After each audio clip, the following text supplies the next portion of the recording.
Hello, everybody. I am Sarah Shewey. I'm the founder and CEO of Happily. Happily, in case you didn't know, is a global events company that produces carbon zero events. And with the largest and most diverse network of event specialists in the world. And every week I ask a friend and a colleague to join me in a conversation about things that are happening in their lives, our lives. And I'm really just have a really special place in my heart for Helen Huang, who's here today. Helen and I actually met randomly at a screening room in Soho House in Los Angeles. Do you remember, Helen? I do, How cute. And yeah.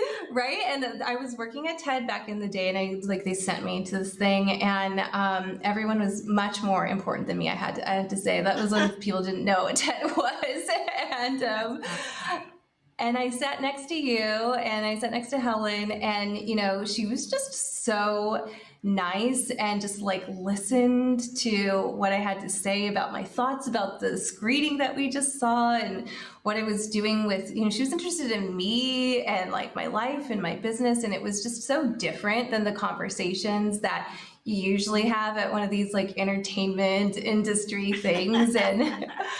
And I don't know who that lady is or was, but she was amazing. And turns out that Helen is a badass.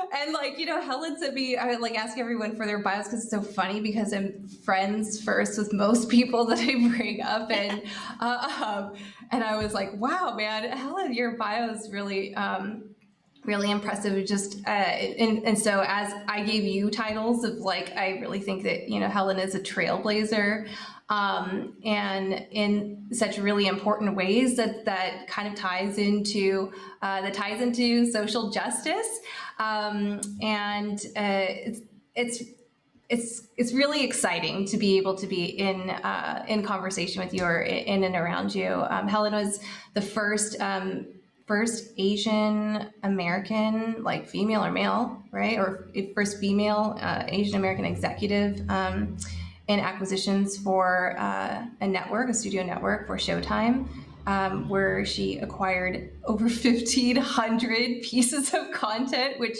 blows my mind. And something that I love that you included in your bio, Helen, was that you were responsible for bringing the Women's History Month program to Showtime. And I think that speaks volumes to, I asked Helen to join us because she has left Showtime. We were talking about just going indie and the transition from a big corporate thing to doing your own thing. And I think that usually when people are founders of new companies, especially when you leave a job where you have so much impact, and it's so important, it's what you were doing at Showtime. It's because your passion and your core is just call you, and the impulse for that is stronger. And so now Helen has founded a company called Enrich Fiscal Fitness, of which I have been happily a beta tester for quite a few years. And then recently, Enrich Fiscal Fitness empowers women in particular with the knowledge and the tools to be able to take control of their financial well-being. And I actually, after I got married this year, I asked Helen if she would do a fiscal fitness experience for me and my husband. And that was, just so great of an experience to just have with Helen. So maybe I have so many things to say, and I'm sure you have so many things to say. I'd love to first, Helen, give you the floor and invite you to tell us your own story and your own journey for Enrich, and why you started this, and how is Enrich different than maybe what other people might know or expect from a program that helps them get in charge of their finances. That's a lot. Well, I started teaching women personal finance about 5 or 6 years ago. through Enrich Fiscal Fitness workshops. And it was born out of a lot of reasons, but primarily women get the short end of the stick economically in our nation still. Women, as most people know, the average woman makes 82 cents to the average man's dollar. And so we're still about 20% behind in the economic wage gap. And then when you break it down by gender and race, it's worse for some racial breakdowns and a little bit better for others. But what we see in general is the story of women and their finances isn't pretty. Women are 80% more likely than men to retire in poverty. That's a really, really big problem. And if you think about it, it goes back into the history of our society, because it wasn't until the 60s that women were allowed to open their own bank account. It wasn't until the 70s that women could open their own credit card separate from their husband. So they could be denied a credit card by banks until the 70s, until about 1974. So women who were preceding this generation of women obviously didn't have as much control over their financial well-being. And so they couldn't learn it from each other, and they couldn't teach it, and they couldn't share the knowledge down through the generations. So my great-great-great-great-great-grandmother wouldn't be able to teach my great-great-great-grandmother, who wouldn't be able to teach my great, and so forth, until the 60s, when women started to really work and enter the workforce in mass in the 70s. This wasn't as extraordinary a problem. But now, where we are today, we don't have, well, your generation doesn't have Social Security guaranteed to them. Pensions have gone away. Dual income households are more normal, and yet a lot of women, single working women or married working women, don't know how to invest their own money. So only about 26% of women are invested in the financial markets. That's 1 in about 5 women invest in stocks and bonds, which is a big problem. And the reason is because women don't know how to invest. A lot of women don't know how to invest, and they don't feel comfortable investing. So they're just saving their straight dollars, which means their dollars are not compounding interest and not growing or appreciating via assets that they've invested in. And so for me, the inequity is a real problem, and I can't fix the system. I personally have no ability to affect whether or not women are paid equitably, but I do have the ability to teach women what to do with their money once they've made it. And so it's really important to me that I share my knowledge that I've earned as the daughter of immigrant parents. I grew up watching my parents learn about money. We went from poverty to financial comfort in the time that I was raised from child to adult. And I independently have taken myself from a insecure financial position to a very secure position. And so all of the things that I've learned in real estate investing, in stocks and bonds, investing in the different tax and insurance worlds that we live in, as well as my career at Showtime and at other companies, I put into a program to teach women very basic financial literacy. No matter how smart and educated you are, as a female, a client of mine, if you don't know what you don't know, I'm here to teach you. So that's like a really long-winded way of describing why it's important that it exists. And what I do is basically educational coaching. I mean, it's so important because, like you said, there's just the chips are stacked up against us, right? Like it's not common. Like I can't think of, most conversations that I have with like my friends, male or female, where we're talking about money and stocks and all this stuff. Meanwhile, my husband is talking about stocks all day long. He's on Reddit channels talking about stocks all day long, and it's like a fun thing. And I'm like, how is this fun? Like, what are you doing? It's just different, right? It's a totally different, a different culture. And it's one of those, and I feel like it does still feel like a boys club where it's not, even with Coco's very pro femme, person. He's not like, oh, here, let me teach you. Right. And then there's a little bit of shame, like, asking like, what does that mean? Or how does that work? Right. And there shouldn't be, it's gender, it's gender education and gender norms that prevent us from being able to get the information and the education easily in our day-to-day lives.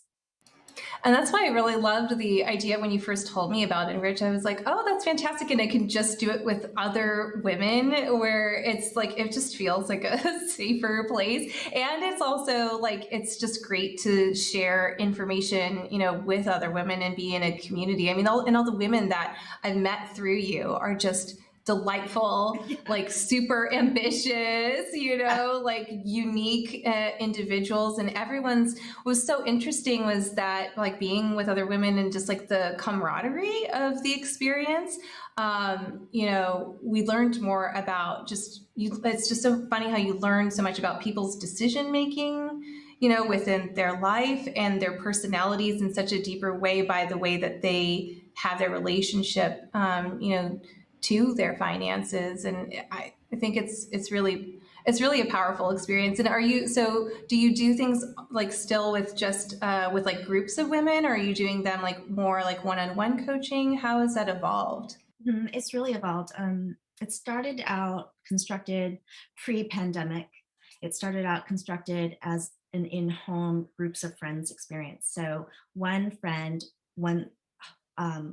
would host her friends in her living room or at the kitchen table once a month, and I would come in for a year and teach the group every month, something new. So whether it was about negotiating for a higher salary, or whether it was about understanding the insurance policies and the contracts, and what you need and what you don't need, and how to assess whether or not it's too expensive, or whether it was the right transfer of risk. Whatever I was teaching about, real estate or relationships or the cost of dating, we were doing it in a casual in-home setting. And then because a year is a really long commitment for Los Angelinos in particular, but also, I mean, it's just a long commitment. I started doing just pop-up done in a day workshops. You didn't get the whole program, obviously. You got just the introduction to compound interest and traditional versus Roth savings, and a little bit about mortgages, and a lot about budgeting. But in those pop-up workshops, they were just one and done. They just didn't feel really robust enough. So now I have pop-ups, I have the full program, I have a 3-day, spread out over 4 weeks each. And I also do one-to-one coaching. And now, because of you and Coco, I am available for couples coaching. Oh, yay! Highly recommended service. Let me just tell you that, like, first thing you should do after your honeymoon is over is call Helen and just talk about. What was great is like that first experience that we had with you was all about like our relation, like Coco defining his relationship with finances, and we found that he's a saver, and my relationship wasn't about like me being a spender, because I don't think I'm a crazy spender, but it was about me more being like, I'm just gonna make a bunch of money, like it was like that's what I'm focused on, and he's focused on like taking what he has and like saving it away, and just understanding that from both sides was unlocked the ability for us to have really healthy, pleasant conversations about our finances, what we were going to spend tomorrow, as well as like 6 months, 6 and 60 years. I mean, it was great. So I'm so glad that you're doing it. Thank you. It was really a pleasure to see your couple dynamic. It's so lovely. And it was also a really wonderful exercise for me to not be a mediator, because I don't judge, but just to point out to both of you what I was seeing and how I would suggest that you move forward as you plan your financial life to afford the life that you wanted together. And so, like, for me, it was really a wonderful experience. And I'm glad that we had those 4 sessions together. It really was it was a highlight every time. Oh, I mean, for us too, you like changed our world. Because I mean, divorces happen, you know, a lot of times because of money issues, right? And also, by the way, like if you are just cohabiting with a partner, I feel like that also, you know, just that can really help, even for folks who are just, you know, on their way. You don't have to be like married and like do all that stuff.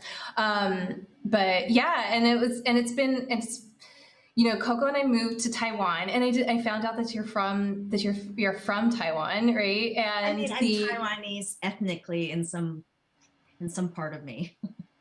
I'm but also you were Cantonese you and born in Mandarin America? and Oh Hakka. yeah. Yeah, Oh really? So, oh yeah, yeah. So were you born in America or in Hong America. Kong? I'm ABC. Oh wow, that's so your parents came a long time ago. Yeah, yeah, they met in America.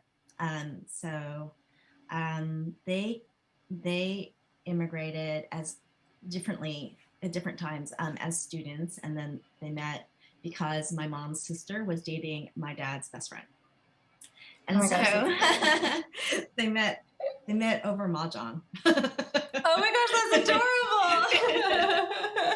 That's so cute.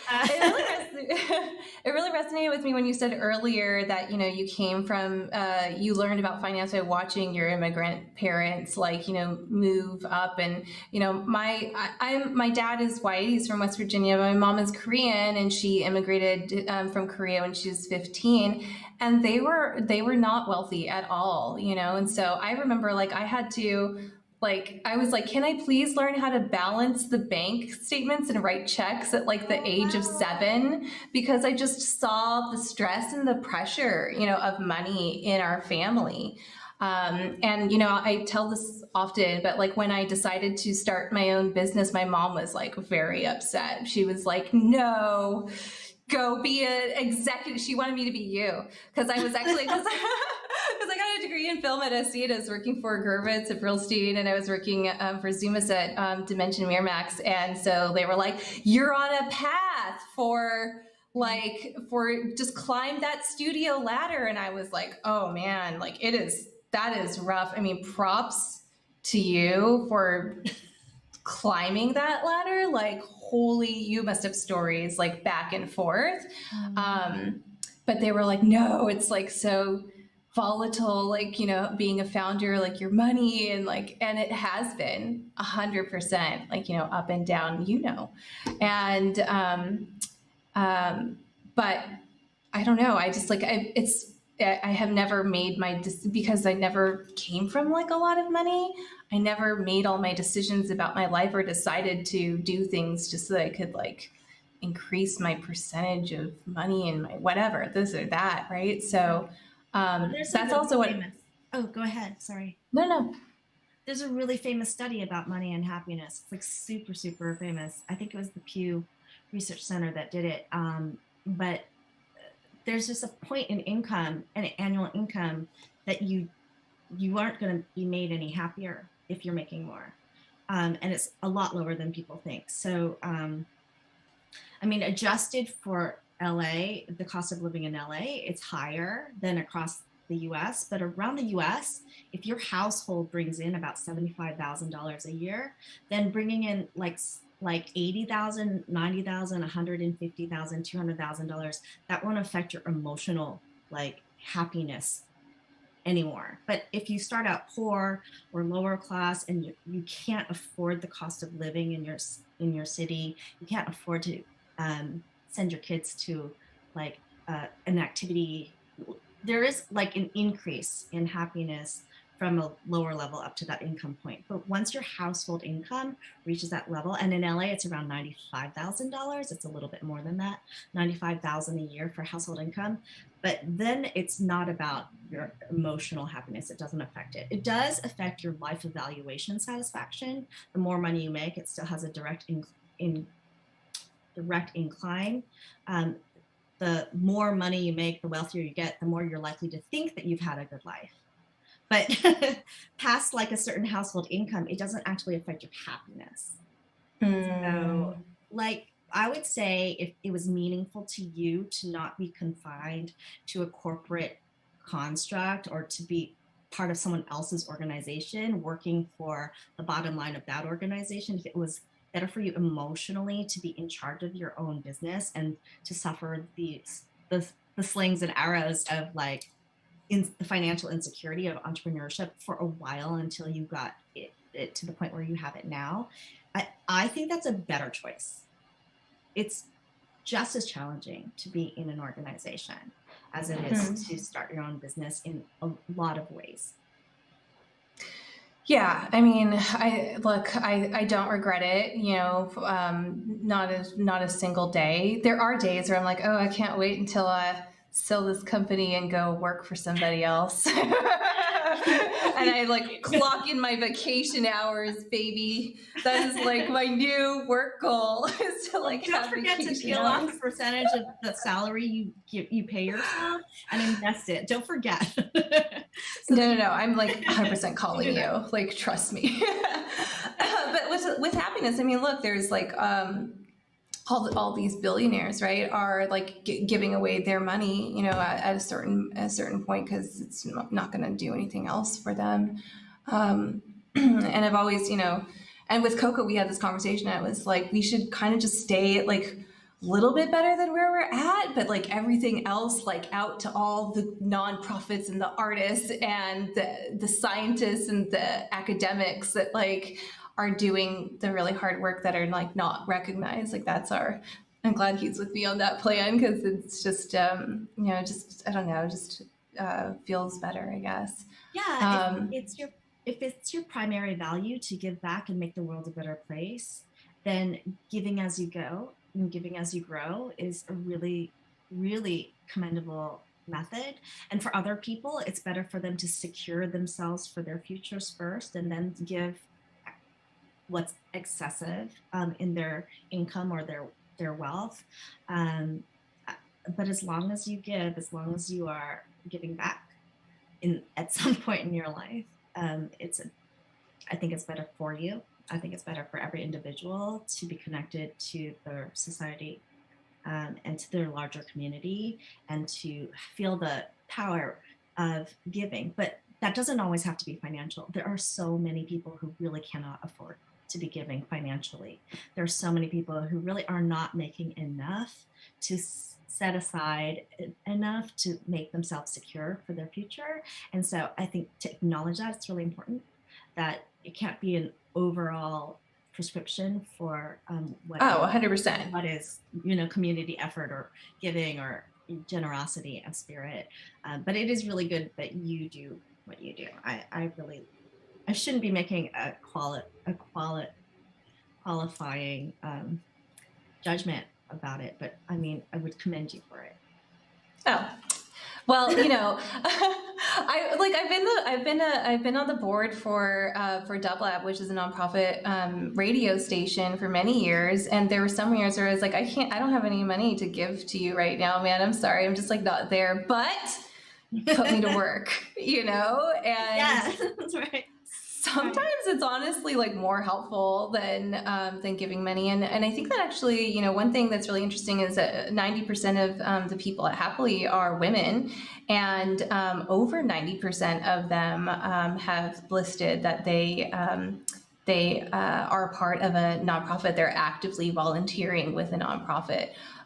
So this is just, I think this is a really interesting thing to see how you've tapped into sort of like, we all know that like women socialize and we network and we support each other, but like dropping in that financial piece of things it is really empowering. I love that you call yourself a chief empowerment officer because it's really, really true. Thank you. It's really important to me when you lift up women, you improve the quality of life for everyone because they will increase the quality of life within their home and within their community. And so it was like with the microloans that the United Nations or Kiva, would do. They studied the communal and long range ripple effect of helping financially empower women.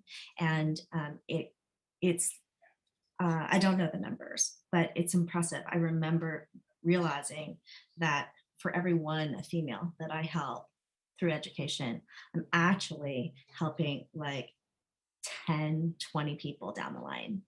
Because she'll share with her friends, she will share with her children, she will share with her husband or boyfriend or girlfriend or wife or parents. She will be a force of sharing and multiplying that information and that advice. And then we will catch up economically, or at least solve some problems in our own lives. Yes, we will. Nice. Absolutely. along the way, right? I thought a lot about it when I was starting, because I had a lot of reservations. I thought, who am I? I mean, I really didn't have imposter syndrome. It sounds like it, but okay, maybe it was the same thing. But I just felt unqualified in the beginning. Like 6 years ago, I thought, or 8 years ago, I thought I shouldn't be the person. I mean, it's all out there. It's in books. It's at school. People can hire certified financial advisors or planners. They can ask their immediate circle. And then, because I had so many friends asking me how I had become financially secure, asking me what it was that I was doing, and these friends were all professional women with college educations, I did realize that even though it's out there, it's easier for women to ask their immediate circle, or to be brought in by their immediate circle to somebody who can teach them. There was just something more comforting and safe about that. And so then I got a certificate in financial management from Cornell online while I was working at Showtime, because I thought it would teach me what I needed to teach, but it was a mistake, because that wasn't what I needed to teach. I needed to teach basic financial grammar to women. So like I just had to go back to basics with my workshops, because when I thought about how I accumulated my own wealth, it was really, really, really basic information. It was just constantly applying financial fluency with concepts that I understood well. So I try to teach people so they understand well, but among their friends, so that their friends can help them. Because we talk about things like, when you're a bridesmaid and the woman who's getting married forces you to spend this much on your hair, this much on your dress, this much on your nails, where is she going to go get married means you have to pay for a flight and a hotel and the parties, the engagement parties, the bridal showers, the bachelorette weekends. It's expensive.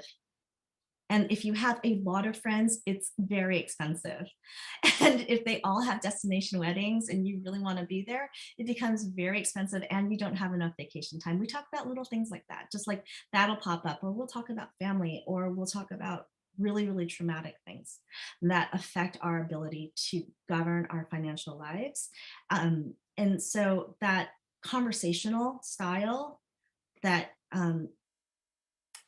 that is part of my teaching a workshop, I think is like the most important thing. It's the most important part of it. It's getting women together. So during 2020 pandemic, it was difficult. I didn't want to do it over Zoom, so I didn't, which I'm not happy about. I didn't really teach a lot of women last year, but this year, as we hopefully emerge from the pandemic, I'll be getting back out there and training women to teach what I teach, so that we can expand our reach. Ooh, lovely. Well, like, count me in for that. Like, I will carve the time to be one of those people. I love that. Love that. I would love that. So, but first you have to go through the program. I have to go through the whole thing. Yeah, the whole thing. I know, because I'm always like, oh, I'm like so busy. Like, give me this and give me that, But no, I really, but I see that like going through the entire program will benefit me in so many ways. I just learned so much, and have such a good time. And it's like there's this peace and confidence that you have from knowing, like, knowledge is power, right? Yeah. I mean, so much of it is all about your ability to trust in yourself. So much about it is being able to trust in the safety of your life for now and for the future. Although I do have a lot of members of Enrich Fiscal Fitness community who are like natural risk takers, and they're naturally bold, and they are exciting and interesting women who are less concerned about safety and risk than I am for them. But for me, it would be meaningful to me if I were part of the reason that a lot of other women didn't retire in poverty. Or that statistic of 80% more likely to be in poverty, more likely than men to be in poverty at retirement, is such that's a number I hadn't heard before, and that's pretty devastating. Yeah, I mean, so we have this antiquated notion of caregivers, right? The caretaking of people should be done by like the women of the household, or the nurses, like the nurses mentality, that image of nurses, like, or that the housekeepers and the daughters of ailing parents, and the mothers of sick children. We have this antiquated notion it's the women. Women are the majority of 8 of the 10 lowest paid sectors. And so women's work, it really isn't valued as much as men's work. And oh yeah, I mean, the being in the events world, let me tell you about this, Helen, because it's like everyone's like, oh, you're that events girl, I don't know what you do, or it's just like, it's so like, I'm like, babe, like now that we're in quarantine, don't you wish that don't you realize like how much we provide to your lives? Like it's the community building and everything. Well, thank you so much for being so generous with your time today, and also for coming at a time and when it's just hard, I think, to show up. But I really appreciate that you showed up today, and just to talk with women, because like as Beyonce says, always stay gracious. The best revenge is your paper. Make sure that ladies, let's get information, and let's make that money. Thanks. Yes. Thank you for having me. It was a pleasure. I'm sorry I had so much to say. I know. But follow Helen on LinkedIn. Go to enrichfiscalfitness.com. Helen can talk about like so many different things, and it's always just a pleasure and a joy. I'll check in with you again later. Thank you. Thanks.